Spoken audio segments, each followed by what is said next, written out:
സംസ്ഥാന സർക്കാരിൻ്റെ മദ്യനയത്തിനെതിരെ കടുത്ത പ്രക്ഷോഭവുമായി മുന്നിട്ടിറങ്ങുമെന്ന് KCBC. യുവജനതയുടെ ഭാവിയെ തകർക്കുന്നതാണ് മദ്യനയം സംബന്ധിച്ച സർക്കാരിൻ്റെ തീരുമാനങ്ങളെന്നും വിമർശനം. കൊച്ചിയിൽ മാധ്യമങ്ങളെ കാണുകയായിരുന്നു KCBC മദ്യവിരുദ്ധ സമിതി കമ്മീഷൻ.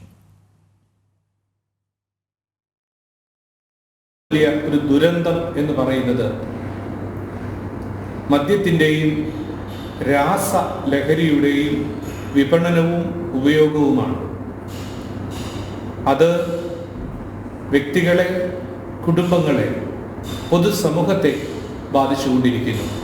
ഇപ്രകാരമുള്ള ലഹരി വസ്തുക്കൾ, രാസലഹരി സാധനങ്ങൾ നമ്മുടെ ഈ നാട്ടിൽ എത്തുന്നത് എന്ന് പരിശോധിക്കേണ്ടിയിരിക്കുന്നു.